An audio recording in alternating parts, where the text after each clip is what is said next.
Yo, what's up, guys? Shinobi here, back again with another video for you guys. And today, scrolled across my feed, and today we got ourselves a reaction I want to do where our boy Vars here is going to be talking about Traveler versus Trailblazer versus the Rover, which gotcha MC is the best. Now, before anybody starts a war down in the comment section, well, it's going to happen either way, so there's no point in putting the disclaimer, but my opinion is all subjective to who you like, though. To be honest, I'm gonna be real. When it comes to impact in the story, Trailblazer absolutely stomps, and so does Rover. Like Trailblazer, it feels like you're like finding the One Piece kind of, where you're finding all these people, as you go on the Trailblaze, and you're working with your main team like all the way through. That's what it feels like. And it doesn't matter where you go, you're making an impact somewhere with the people that you're fighting with. And not to mention, as you get stronger, that's another thing that, is also really good. As you go through all these, planets, you get stronger over time.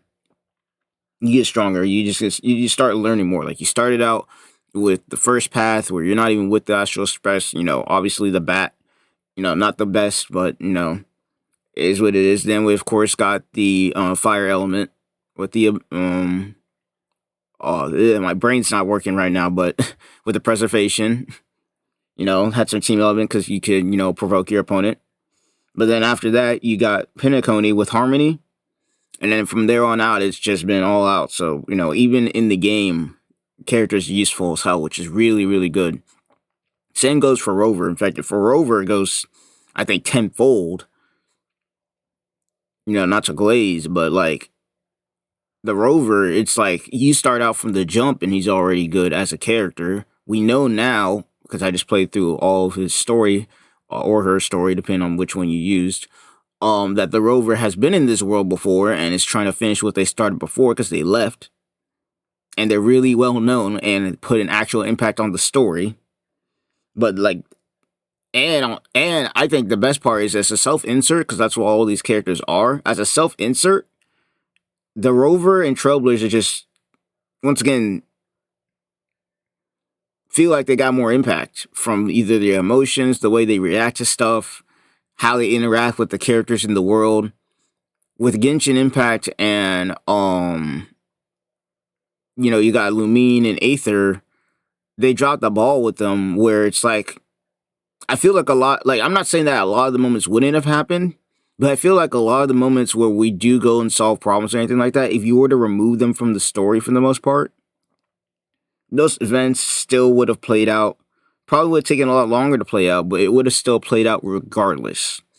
Two events I think that, needed the Traveler, though. I will say this much, were the Nahida quest, saving her, and Fontaine. I don't think that any of the, pedestrians were figuring that out. But anything before then, I think that they would have figured it out.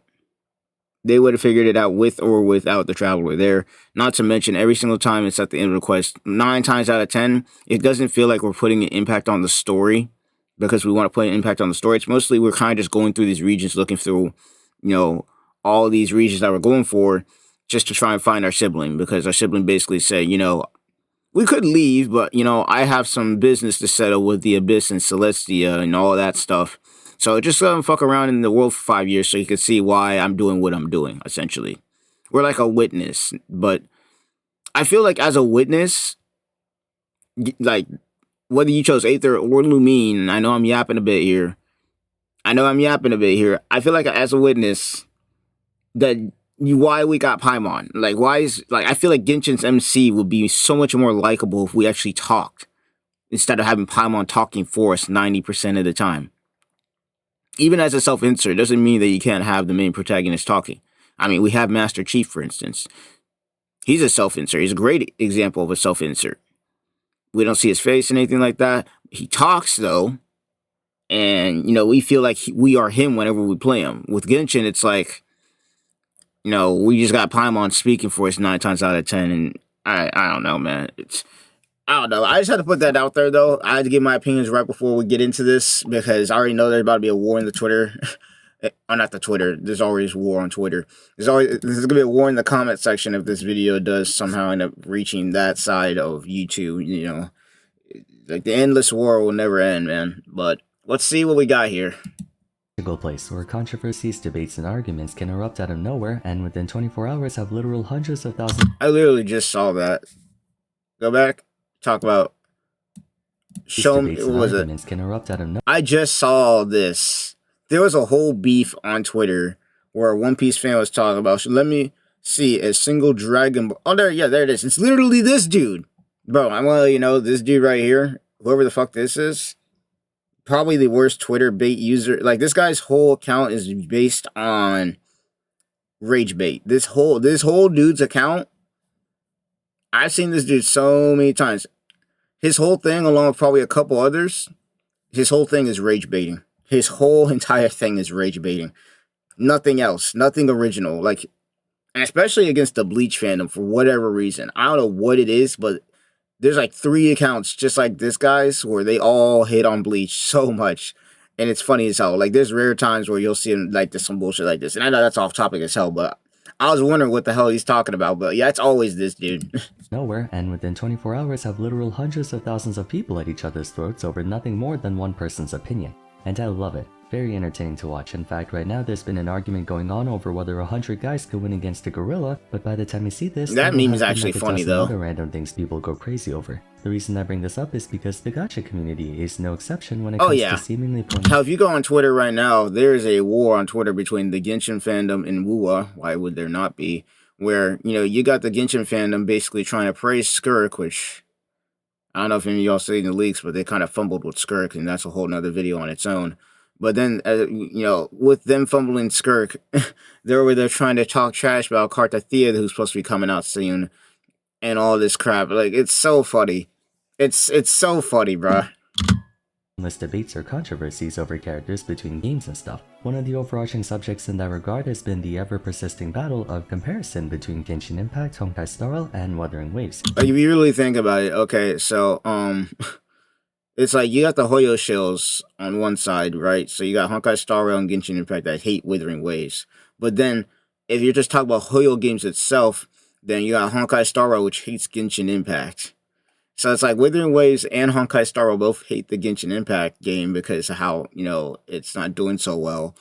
But they also, on the other end, they like both of them hate Wuthering Waves. It's like a trifecta of madness. And then Zenless Zone Zero, I feel like it's the only one that's chilling because they got, you know, yeah, the men of culture over there just don't care. Zenless Zone Zero participates on occasion, but usually they don't participate at all, honestly. More important things to think about.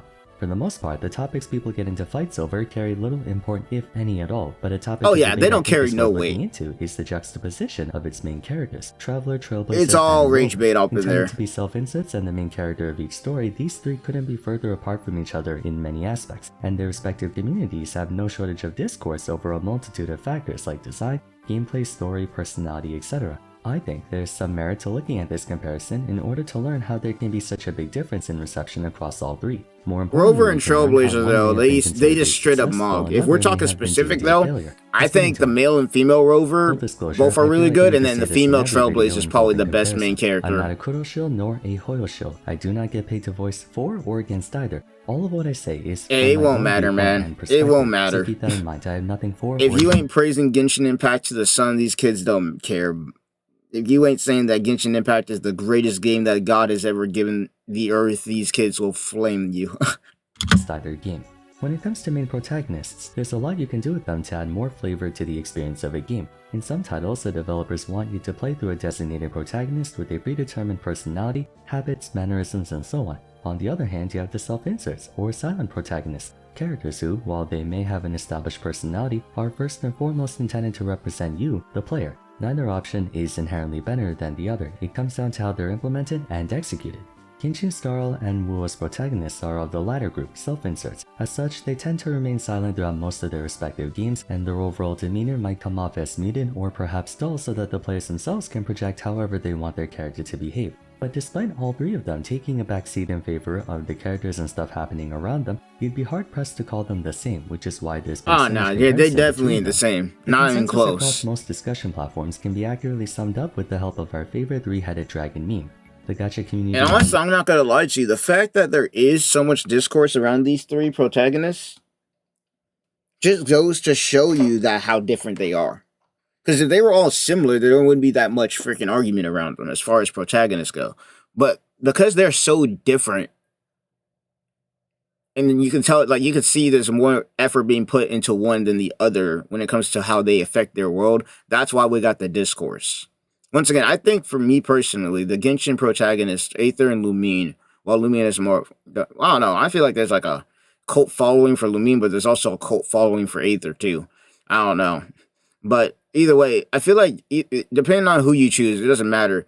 I feel like if they were to do more of the talking than Paimon, people would love them even more than they do right now. Like right now, right now, I don't think there's a lot of people that would argue that the Genshin protagonist has is better than HSR or the Rovers, unless they're just a Genshin shill. Well, in that case, then no other game on the planet is better than Genshin Impact. But yeah. But I think I'll just leave it at that. Honestly, that's pretty much it.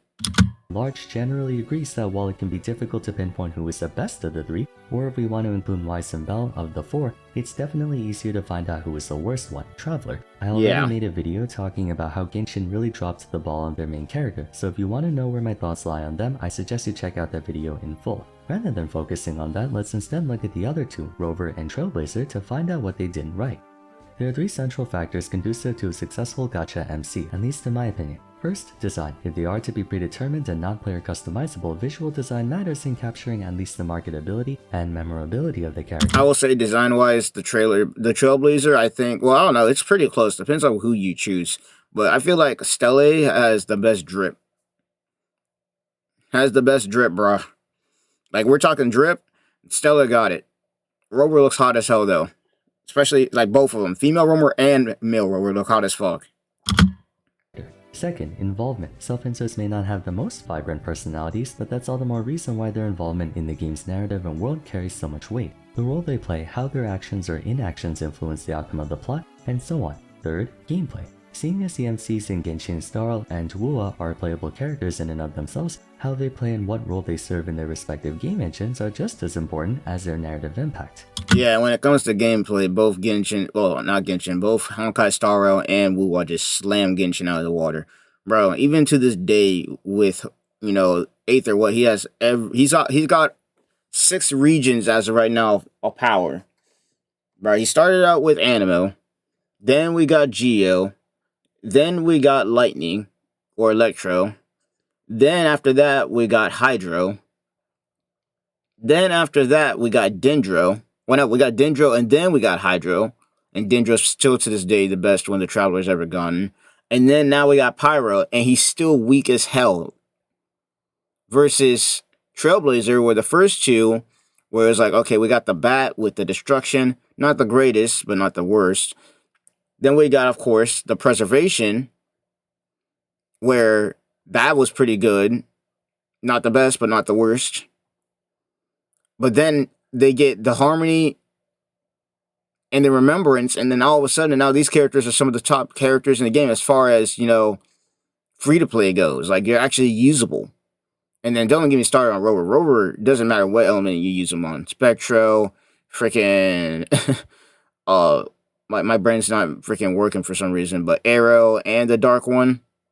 For whatever reason, my brain's not remembering what element that is, but all of them are just good. And hell, we even got to play as all of them at one point. I don't even think there's been a time in Genshin Impact's story where we've used every single one of our elements at once. Neither has been in HSR, but like, if we're comparing Wuthering Waves to Genshin Impact, where both of them are open world traveling around games, and they both have a bunch of elements, I don't think there's been a single time where we've been able to use every single element we've gotten at once, or at least 3 at a time. Or in this case, Genshin, 4 at a time, or something similar to that. I've never even seen that, not even just in a story narrative. Like, it's actually insane. Starting from a design perspective, I think it's a matter of personal preference, and so I don't Oh, believe yeah. any game really beats out the others objectively. I don't know, man. As far as design goes, I'm not gonna lie to you, bro. Once again, I think that Stelle has the best drip, but Rover, whether you choose male or female, look hot as shit. And as for the Trailblazers, I mean, not the Trailblazers. As for the Genshin protagonists with Aether and Lumine, I think Lumine looks better than Aether. I'm not gonna lie to you. I'm not gonna lie to you. Even though I chose Aether as my main protagonist in Genshin, I think Lumine looks better than Aether. But I don't know. I think that it's all right, but it's all right. That's how I feel about him. Speaking. On a personal level, my favorite two designs are male Rover and female Trailblazer. Of the three male protagonists, I find male Rover to have the most mature look to him, and the all-black aesthetic, while some may think is edgy or unoriginal, feels appropriate for the post-apocalyptic setting of Wuthering Waves. A basic look, yes, but executed tactfully. As for female Trailblazer, I think Stell has bar none the best visual design among the 6 protags. A tomboyish appearance with an best apathetic drip, expression, and the gray hair gold eyes paired with the outfit Gray hair to gold make eyes hot, too, yeah. cute, and cool all at the same time. Palace is nice too, but Stella rocks the drip a whole lot better. That being said, Aether and Lumine's more fairy tale fantasy appearances can also be appealing to some players. Lumine in particular is quite popular in the anime fan art community for her simple yet elegant appearance. Again, there's no clear winner when it comes to visuals. The same can't be said for personality, however. One of the biggest pain points of Genshin Impact is when it comes to personality, bro, I'm not gonna lie to you, it doesn't matter. Aether and Lumine got none depending on who you choose. They got zero personality 9 times out of 10. Zero. And once again, I feel like if they were to let them start talking instead of Paimon, I feel like the greatest moments we ever see with the freaking Genshin protagonists is when they're the ones talking instead of Paimon talking. It's a near complete absence of personality or even dialogue from Aether and Lumine. They might make a few expressions here or there, but by and large they don't really say or do anything, making it next to impossible for people to either get an idea of their attitude and tendencies or project themselves onto them. Self-inserts have to be able to at least express themselves in order for us, the players, to impose our own quirks and gimmicks on them. By contrast, Trailblazer and Rover, while still mild in countenance, that whole shorekeeper quest that I just did, I don't know, maybe it's recency bias, but either way, I mean, Trailblazer and the Rovers destroy the Genshin to out of the water when it comes to this. But especially for me, I just did Rover. Rover had like a whole like internal journey with Shorekeeper, bro. Like that was it. I don't even think I don't know if the Trailblazers even done something like that, where they had them do like their own retrospective journey, where it's like all about them specifically. Like I don't think they've done that before. Part of why Stell is portrayed as a smug posting trash goblin is because Hoyo literally gives us the option to play out the story like a smug posting trash goblin. To no one's surprise, the internet saw fit to make that her canon personality because of course they were gonna. That can work for or against them, however. I'm not gonna lie, the trash can lore in HSR is actual cinema. It's funny as hell when they're being flippant over serious developments in the story. Even during solemn moments, the Trailblazer might have a dialogue. Bro, I'm telling you, the one thing I can say about Honkai Star Rail when it comes to their dialogue choices is they know how to roll with the memes, bro. And the reason that I win freaking meme came around is because of Gojo and everything like that. Oh my gosh, bro. But like you could I don't know. This is like Pinnaconey though. I will say that this is like Pinnaconey. So keep that in mind. I don't know how it's been going afterwards, but like 1.0 to like post Pinnaconey, or even Pinnaconey a little bit into it, like absolute cinema dialogue, bro. Rover, on the other hand, has a slightly more established personality, carrying a calm and stoic viewpoint to them, along with an overall serious manner, especially during moments when they're expected to be, and they're often in many serious moments. In addition, they get visibly angered when their friends are compromised, like how when Scar made Yang Yang disappear, and you can see Rover being clearly pissed off. Throughout the Black Shores arc and several other times, you got to see their optimistic perspective and sense of humanity on full display, especially when it came to other characters, such as how they treat a Shorekeeper like a real person despite being nothing more than sound frequencies given form. While Rover may give off the impression of being uncaring, brooding, and bland, the moments where they do show personality end up really shining through, a stark contrast to Genshin's Traveler, who barely shows any emotion at all or does anything to highlight what type of— Yeah, you wanna know why? Because they got that flying doll sitting next to him yapping instead of them doing the talking. person they are. That brings us to the second aspect of the gacha MCs, involvement. What purpose do they serve in the overall game? And that's yet another element where I find Trailblazer and Rover to excel, while Traveler falls short. Broadly speaking, the main dissonance I feel from Aether and Lumine is how I feel as if they can be removed from the game and the events of most of Genshin's dominant narrative can still unfold in the exact same fashion.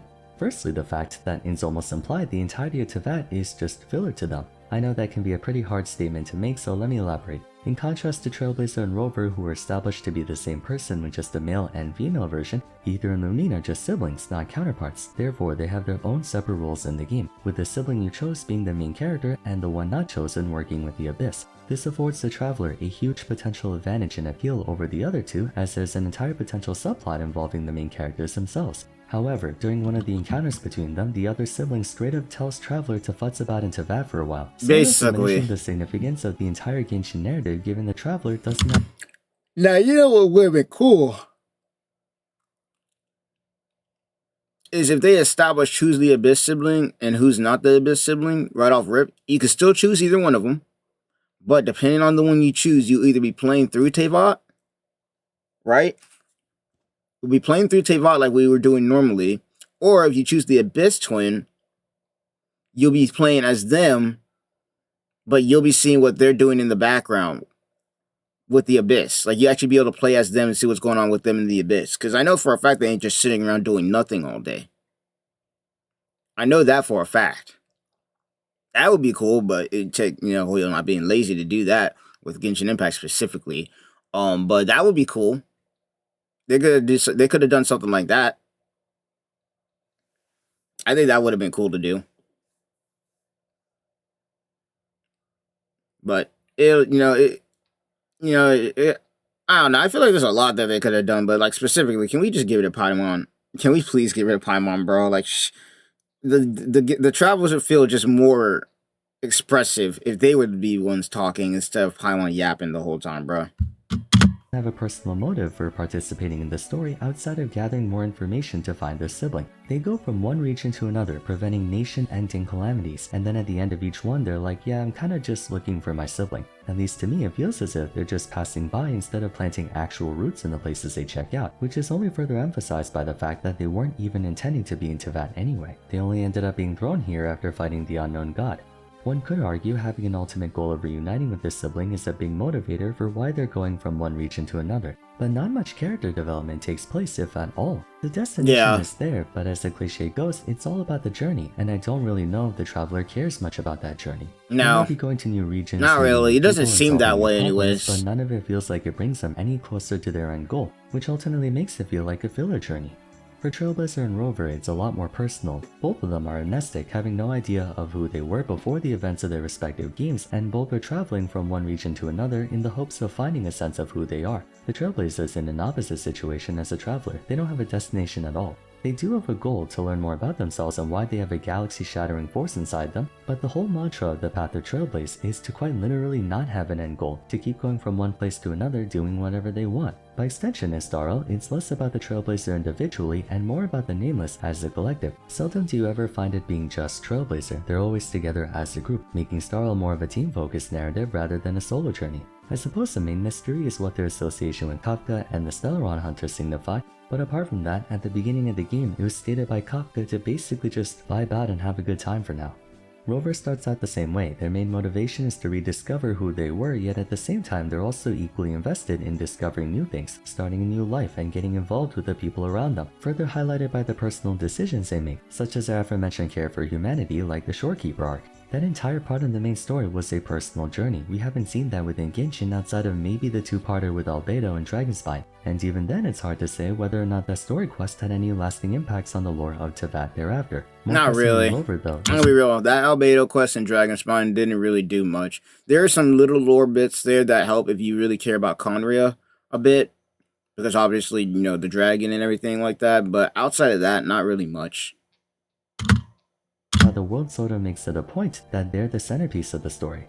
Even though the spotlight is shared with the other characters, as shown in Renacida, where it's a group effort where you team up with Zani, then Phoebe, then Carlotta and whatnot, the characters take a vested interest in Rover specifically, implying that it starts and ends with them. There's even a heavy suggestion that Rover might have been a being of great power and influence, evidenced by Julia calling them Arbiter and being the apparent founder of the Black Shores, which is a major... Yeah, like, we actually have been in this role before, and we, even after leaving, we still got clout up in this bit, bro. Like, no matter where we go, somebody at least knows who we are. Which really makes it a mystery because we don't know who we are at all outside of when we discover it. Obviously, with the Black Shores incident, obviously, you know, when we go into, you know, Mount Firmament and whatnot. Like, we're learning who we are, but at the same time, we've been in this world before. So we're kind of like getting our memory back slowly but surely, while on top of that, kind of finishing the goal of obviously beating back the Lament, which is what our original goal was in the first place.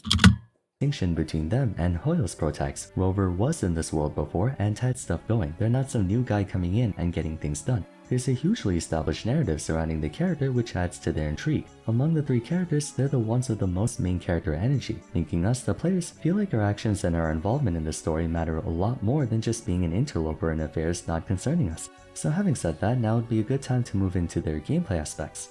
Much like how Aether and Lumine are depicted as a silent observer surrounded by the actual important people in the world, that ends up being represented by their gameplay, where they have extremely little, if any, presence at all in the metagame. From the perspective of power level, it's not a controversial thing to... Like, when it comes to power level,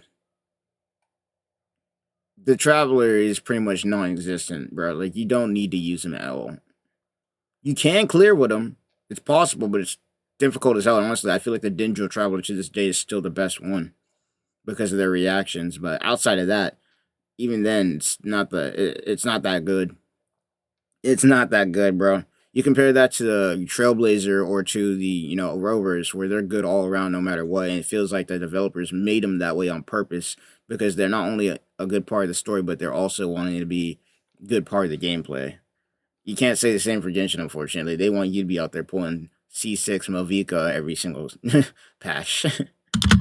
To say that Travelers are very weak, which is wild, because they show the Traveler being strong as hell in the animations. Against these yeah, but it's like in-game, they can barely do anything. Absolute dog water. Real narrative dissonance can really screw over a character's reputation, and Traveler is proof of that. Kind of hard to like your main protags when you don't see them kicking ass in the actual gameplay like they do in the story. Yeah. Take Goku for example. He's the strongest character in Dragon Ball, but then imagine him being the weakest character in every single Dragon Ball game. It would rub people the wrong way. As for Trailblazer, just... And before anybody says it, no, we're not expecting... Even if they were... We don't want Genshin's protagonists to be out here just one-tapping everything. We want them to be playable no matter what. We want them to be playable no matter what element they got, and they haven't been able to do that. They haven't been... Dendro, once again, was the one time where the Genshin Traveler was actually good. Outside of that, nah. Like how their involvement in the story takes the form of being part of a group, the Nameless, instead of a lone wolf, we find their later iterations to be emblematic of just that. Harmony and Remembrance Trailblazer are two of the most pivotal supports in the game, while at the same time relying on a proper team to make the most out of their supportive utility, just as those teammates rely on the Trailblazer. It's a very clear representation of the close relationship the Astro Express crew has with each other, where everyone looks out for everyone. Honestly, it's almost poetic. Physical Trailblazer sucks because it was their first path and the one that was made before they joined the Nameless. Fire Trailblazer also sucked, but there were signs of team play coming in. Then came Harmony Trailblazer, which was after Kylus and Stell settled into their new life and found family. By the events of Amphorius, they have an incredibly strong bond with their new friends and family, demonstrated by Remembrance Trailblazer being the strongest of the four paths. You could also maybe interpret their increasing strength as them getting better at using the power of the Stellaron inside them, as well as the blessings of the different paths they come across. And I'm sure many of us were under the impression that as Traveler gained access to more elements, they'd grow stronger and stronger like the Avatar or something. But they didn't, whereas the Trailblazer did.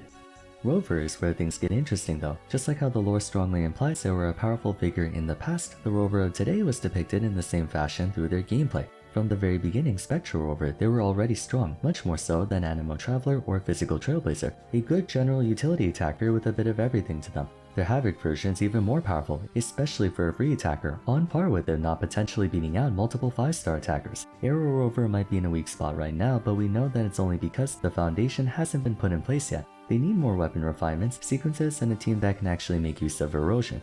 I think it's safe to say that Kuro plans to keep all aspects of Rover decently strong for a very balanced and versatile character. That's what Rover is ultimately meant to be, the backbone of your account. They're being designed in a way so that any player with any assortment of units can find any reason to use them, just like how their presence in the WoW lore was a ubiquitous one. The main character doesn't necessarily have to be the strongest one, but they do have to be someone that people can use in a general sense. They have to be present in the metagame. Traveler failed to accomplish this with most if not all of their elements. Trailblazer started out bad and got significantly better as time went on, meanwhile Rover was good right from the start and is staying good.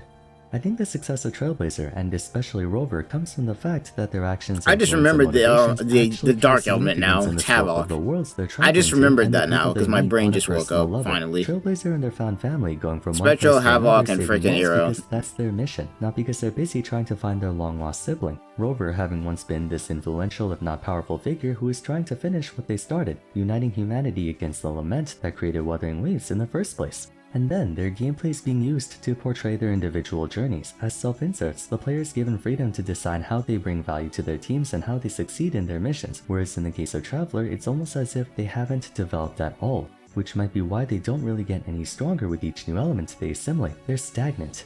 That to me is why there might be such a positive reception towards Rover and Trailblazer. It comes down to the central idea that they legitimately matter in their respective games. What do you guys think about this? Do you agree or disagree? Oh, now that he's talking about it, he's not wrong, because once again, he mentioned it before, but it's like, as we get stronger in the other two games with Honkai Star Rail and Wuwa, well, as the story goes on, we get stronger, basically, in a nutshell. Whereas with Genshin, it doesn't matter what element we get, we stay the same. And it's been that way the whole entire time. We have not gotten stronger in Genshin, no matter what element we've gotten. Which is insanity, because you got one side of not Trailblazer, but you got one side of the Genshin MCs where it's like in cutscenes we look strong as hell, but then we get our actual element and we're weak as hell. Like, what's up with that? How we got, 7 elements at this point? And we still weak sauce. Like, what is going on here? You would think with all the elements we got, we're almost back to our full power that we had when the game first started. You would think. But you play the character and it's like, we're not getting any stronger. I don't get it. In my points, let me know in the comments down below. That'll be it for today, so if you enjoyed the video, I'd appreciate it if you'd like to like and subscribe. Don't forget to follow me on Twitter @VarsFarum, join my Discord server, and check out my other Wuthering Waves discussion videos if you haven't yet. But till next time, thanks so much for watching, and I look forward to seeing you again soon. Alright, yeah, no. WVid.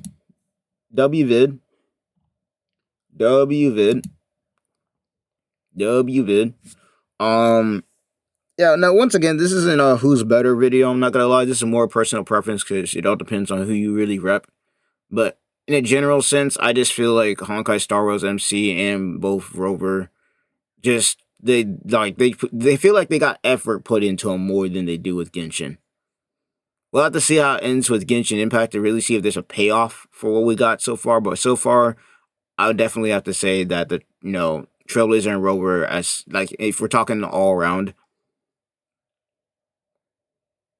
like, me personally, it's hard for me to choose who I would say is better, versus if I had to compare all three, Traveler is definitely the worst one. Unfortunately. But it is what it is. Let me know what you guys think down in the comments below. Like, subscribe for more, and I'll see you guys in the next one. Peace.